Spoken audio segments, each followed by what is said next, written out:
Ayan po mga kababayan ang awiting Bagong Lipunan. At muli, ito po ang inyong kabayan, si Tokis Nipidol, at nagbabalik upang magbigay ng opinyon o reaksyon sa may init na issue dyan po sa ating bansang Pilipinas. Ang ating pong pag-uusapan ngayon o bibigyan ng opinyon ay itong pagiging wishy-washy o yung pagiging Lenny versus Lenny ng ina ng bayan ninyo, yun nga po, si VP Lenny Robredo. Yung pong siya ay nag-turn around. 360-degree turn around, no? Tungkol po ito sa NTF-ELCAC, no? So ano po ba ang NTF-ELCAC? So sa mga hindi po nakakaalam, ito po ay ang executive order ng Presidente Duterte noong December 2018. So basahin lang po natin dun sa kanilang website, no?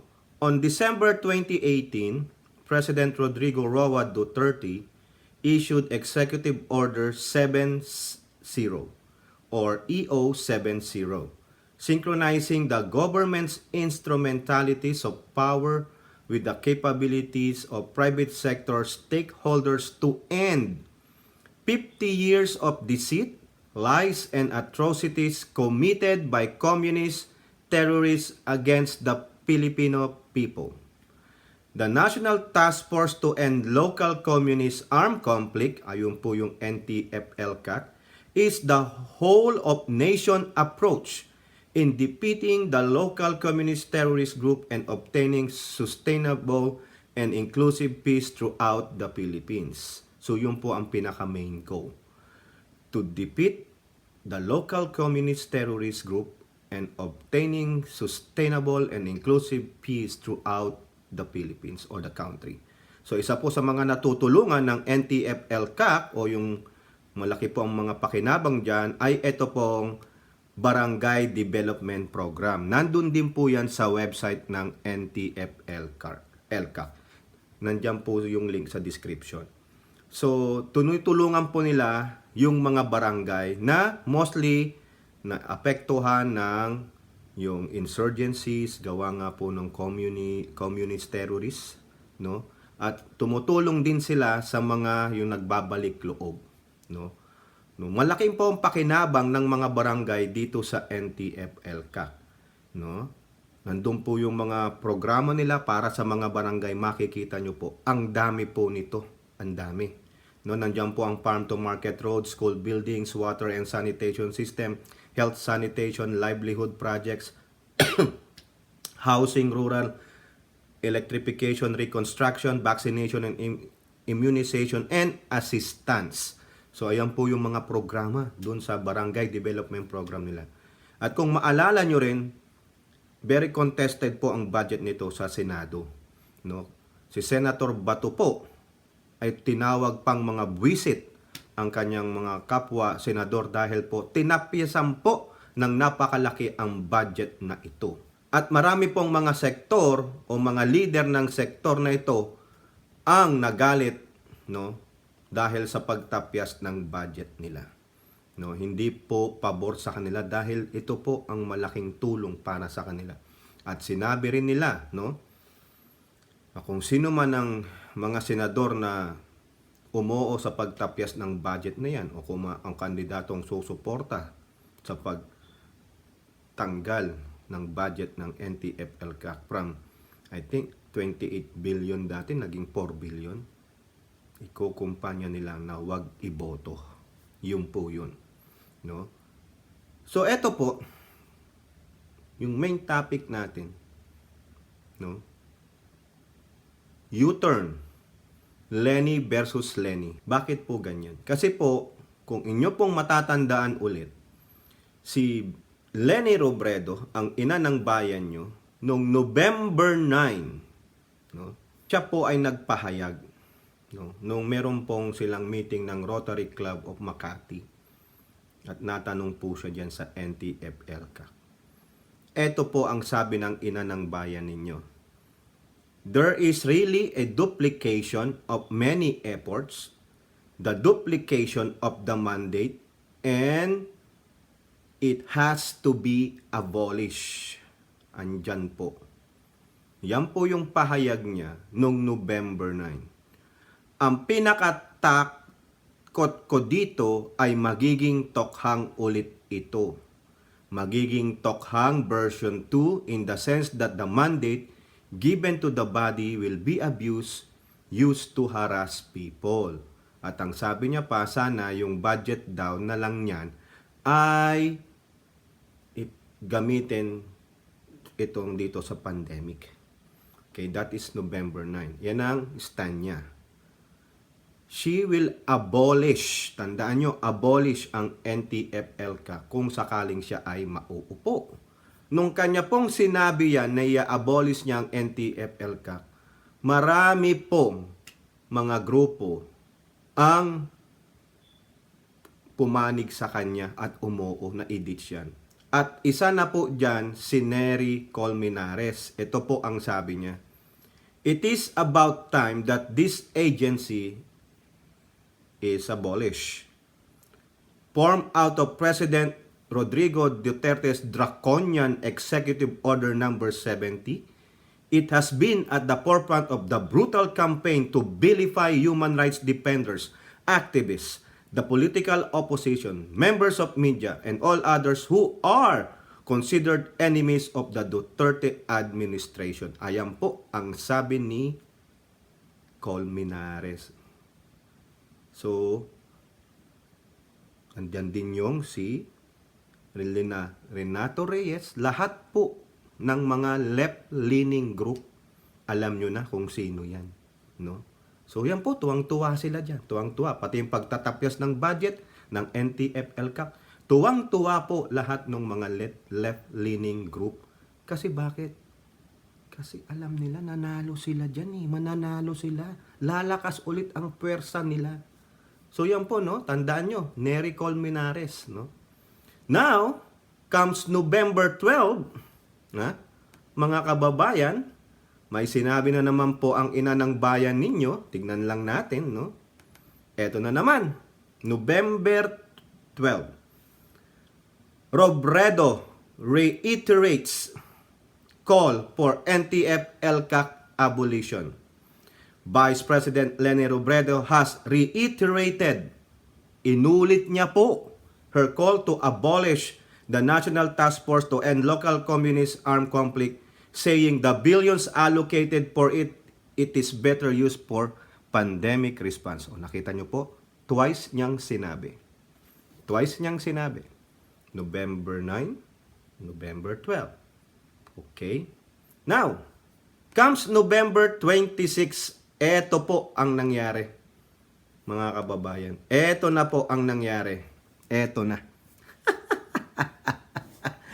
Eto na po. Eto na.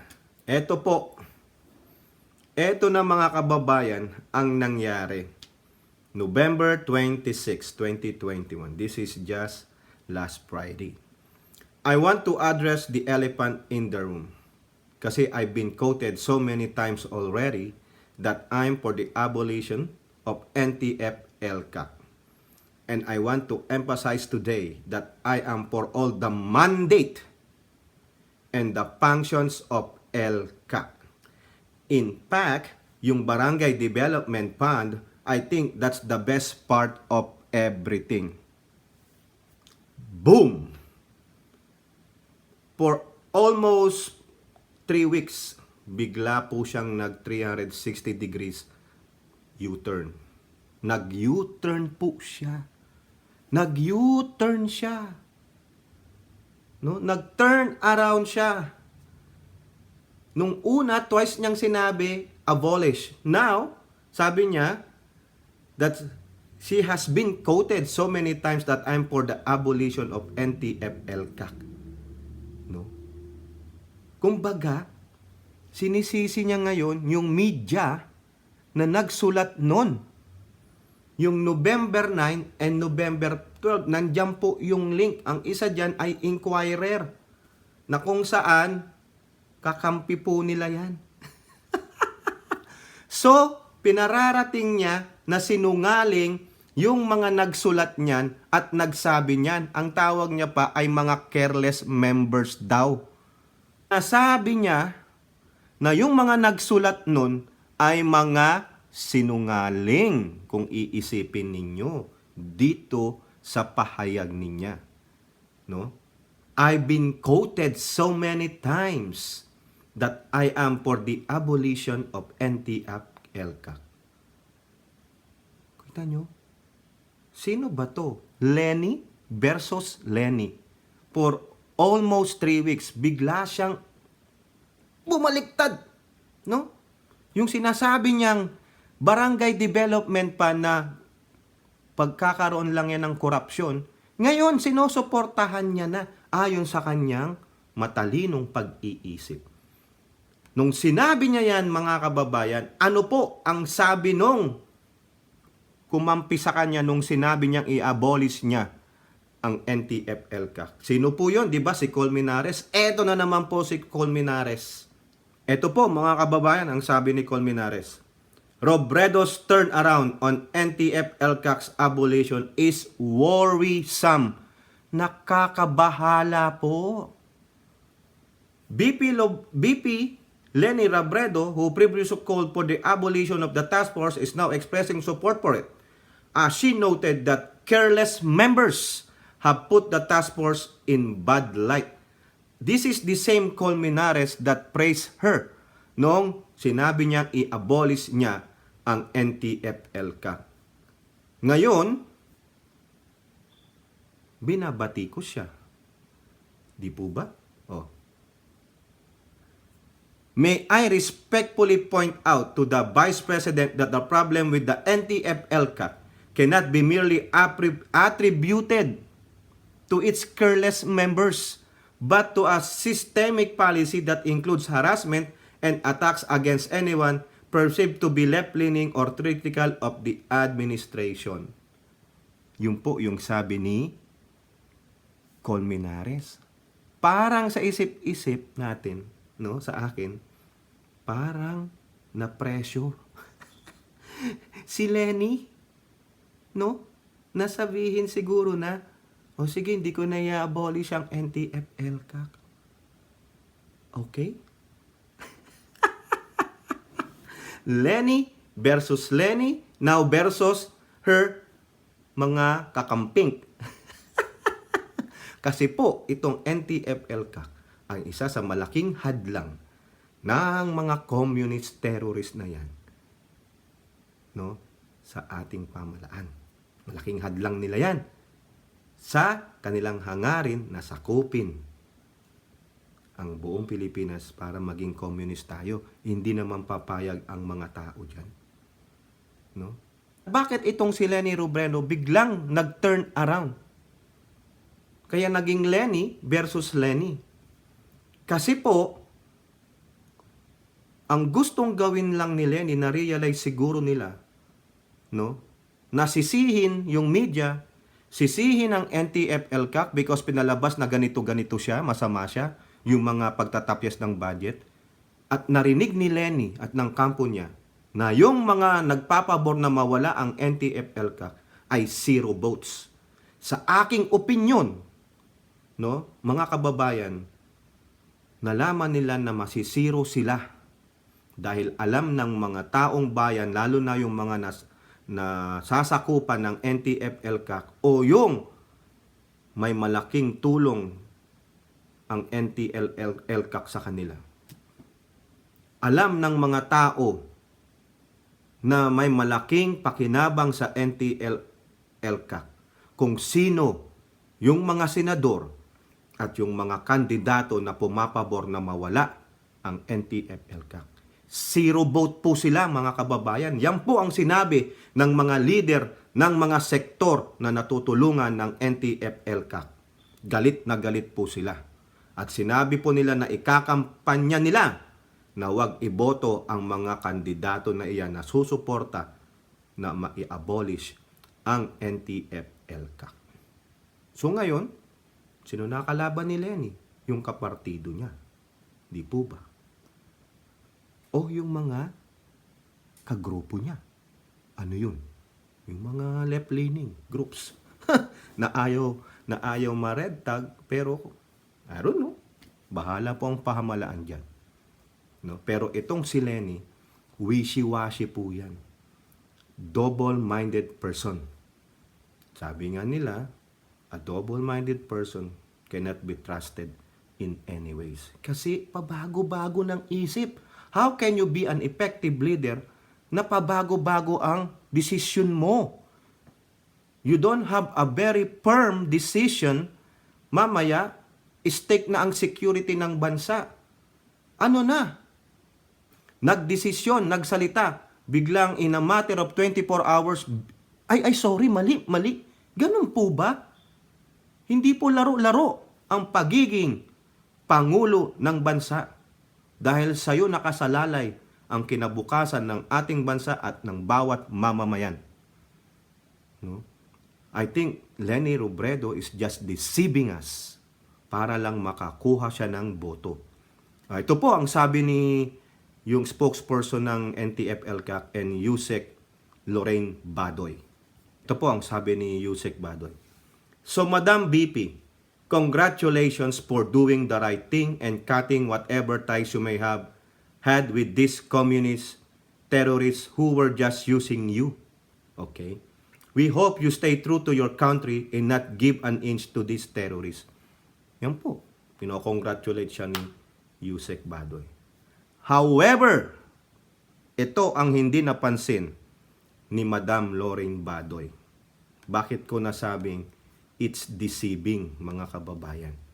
Kasi po, ito po, nakita po natin to sa inyong favorite na media, yung natanggalan po ng lisensya ng SEC sa Pilipinas, yung pong Rappler Hadouken.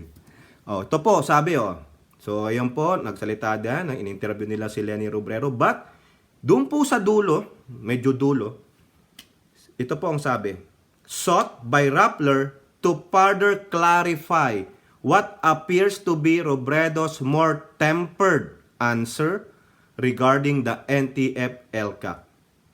Her spokesperson, yung spokesperson po ng ina ng bayan nyo, Barry Gutierrez, said the Vice President still wants the task force abolished. Nakita nyo po? Nakita nyo? Iba yung sinabi ni Robredo. Sabi niya, she was misquoted. O she was quoted several times that she is for the abolition of NTF-ELCAC. So, iisipin natin, hindi naman pala siya for the abolition Kasi yung first two niya, for abolition. Tapos, nagsalita siya nung Friday, sabi niya, kasalanan daw to ng careless members. Nino ng NTF-ELCAC. Well, they are the governing body that you want to be abolished. O the agency that you want to be abolished. Siyempre, magsasalita yan. Diba? So sabi niya, okay naman ako sa mandate nila, yung barangay development program. Di ba sabi mo nga yung mandate na is redundant? Redundant na yung mandate. O ngayon, pabor ka na. Pabor ka na rin sa barangay development fund. No? So sasabihin ng mga tao, hindi naman pala. So sasabihin ng mga nasasakupan ng NTF-ELCAC, yung mga natutulungan, hindi naman pala pabor ang BP natin. Kasalanan niya ng mga careless media. Oops! Napeke po tayo. Bakit? Kasi po doon sa sinabi niya, hindi naman niya sinabi na kung a-analyzin nyo po ito, hindi niya sinabi na i-retain niya yung NTF-ELCAC. Ang gusto niya lang yung mandate saka yung programa ng NTF-ELCAC.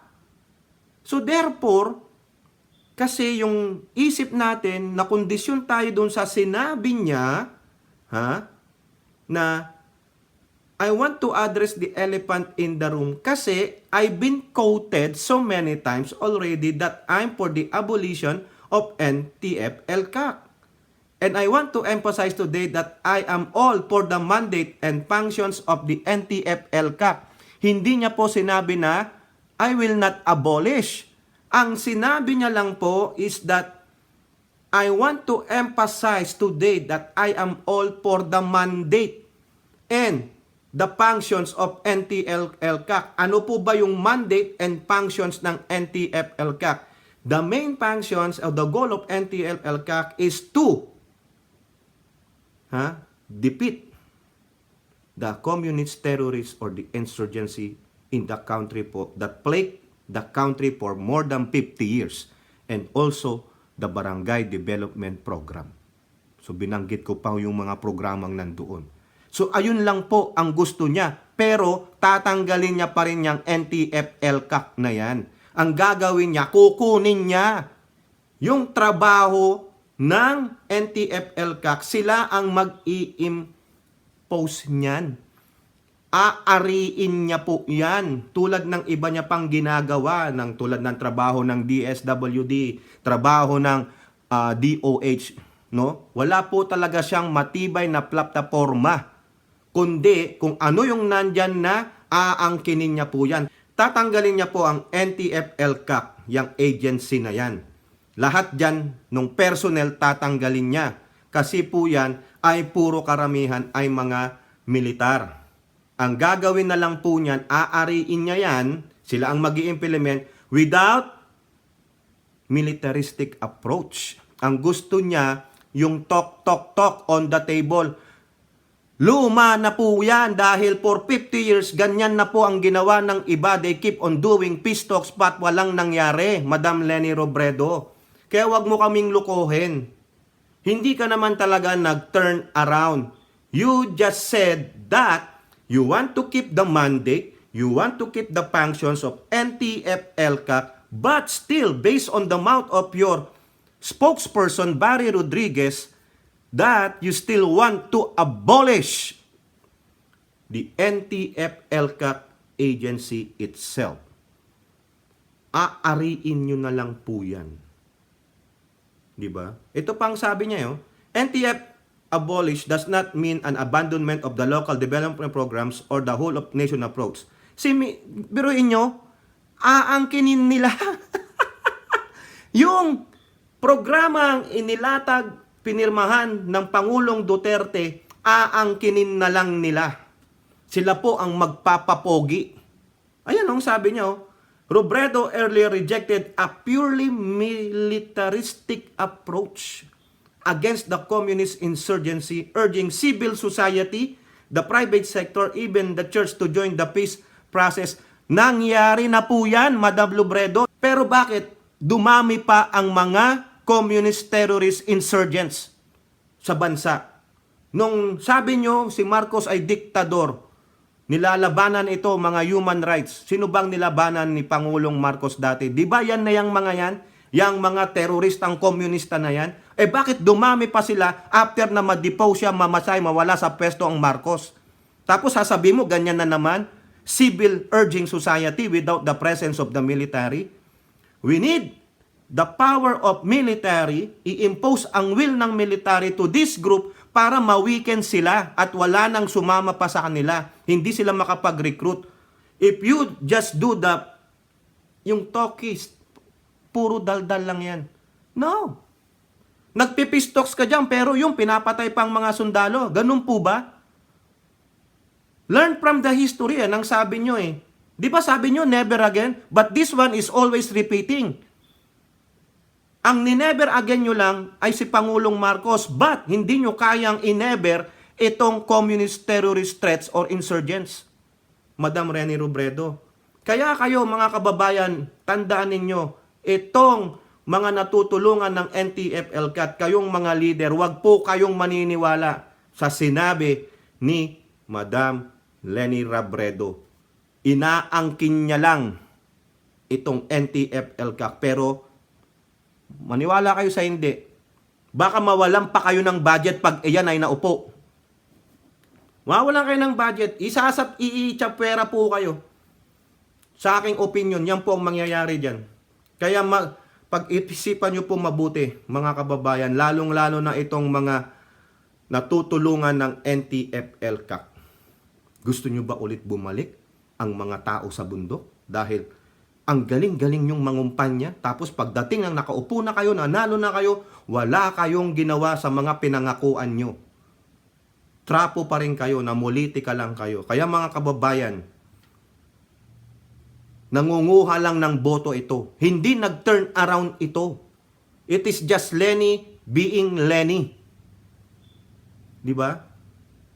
Hindi siya nag-turn around. Palabas lang po yan. Aakinin niya, aariin niyang kanya ang mandato ng NTF-ELCAC. Malinaw naman. He is just for the mandate and the functions of NTF-ELCAC. But she will still abolish it. Baka wala na nga po kayong budget.